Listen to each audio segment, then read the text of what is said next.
Halo semuanya, selamat pagi, siang, sore, dan malam. Untuk teman-teman semua, salam hangat dari saya. Perkenalkan, nama saya Muhammad Angga Akbari, mahasiswa Fakultas Hukum UPN Veteran Jakarta semester 5. Seperti kita ketahui, hukum udara dan angkasa luar atau antariksa merupakan salah satu cabang ilmu hukum internasional yang relatif baru, karena baru mulai berkembang pada permulaan abad ke-20, setelah munculnya pesawat udara itu sendiri. Setiap cabang hukum internasional memiliki ketentuan-ketentuan dan prinsip-prinsipnya sendiri juga, tidak terkecuali dengan hukum udara dan ruang angkasa atau Air and Outer Space Law.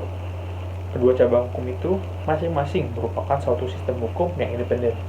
Namun demikian, ada kemungkinan untuk melihat suatu hubungan tertentu dan juga suatu pertautan kekerabatan di antara keduanya. Dalam video kali ini, kita akan membahas mengenai definisi atau pengertian dari hukum udara dan ruang angkasa serta ruang lingkupnya. So, tunggu apa lagi? Let's check it out.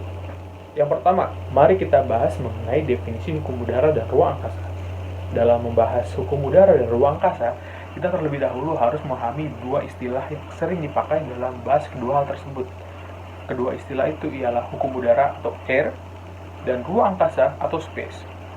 Kedua istilah ini sangat penting dibedakan karena dua istilah ini merujuk pada dua hal yang berbeda dan tentunya juga diatur oleh hukum yang berbeda pula.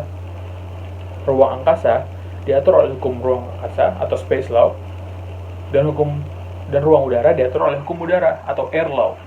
Para pakar hukum internasional ternama telah mencoba memberikan batasan atau definisi kedua bidang hukum di atas sebagai berikut. Yang pertama, hukum udara, yakni serangkaian ketentuan nasional dan internasional mengenai pesawat, navigasi udara, pengangkutan udara komersial, dan semua hubungan publik hukum maupun perdata yang timbul dari navigasi udara domestik maupun internasional. Yang kedua, hukum ruang angkasa, yakni adalah hukum yang ditujukan untuk mengatur hubungan antar negara-negara untuk menentukan hak-hak dan kewajiban yang timbul dari segala aktivitas yang tertuju kepada ruang angkasa dan di ruang angkasa dan aktivitas itu demi kepentingan seluruh umat manusia untuk memberikan perlindungan terhadap kehidupan terestrial dan non-terestrial dimanapun aktivitas itu dilakukan. Juga terdapat batasan atau definisi hukum angkasa atau aerospace law yang berusaha untuk mencakup kedua bidang hukum itu secara gabungan menjadi bagian hukum tunggal. Karena itulah dalam sebuah glossary yang diterbitkan pada tahun 1955 oleh Research Studies Institute pada Maxwell Air Force Base, dapat ditemui sebuah definisi atas istilah aerospace.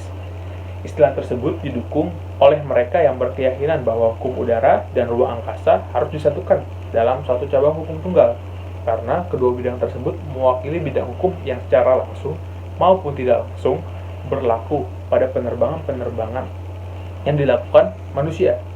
Adapun materi pembahasan yang kedua pada video ini adalah ruang lingkup hukum udara dan ruang angkasa.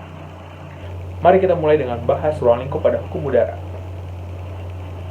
Ruang lingkup hukum udara mencakup pengaturan yang meliputi pemanfaatan wilayah udara, pesawat udara, bandara udara, angkutan udara, navigasi penerbangan, keselamatan dan keamanan, lingkungan hidup, serta fasilitas penunjang dan fasilitas umum lainnya yang terkait dengan penerbangan itu sendiri.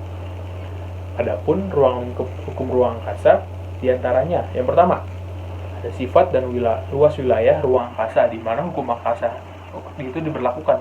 Kedua, bentuk kegiatan manusia yang diatur dalam ruang angkasa tersebut. Yang ketiga, bentuk alat penerbangan atau flight instrumentalities seperti pesawat ruang angkasa untuk ruang angkasa yang memiliki keterkaitan sehingga menjadikannya sebagai objek hukum angkasa.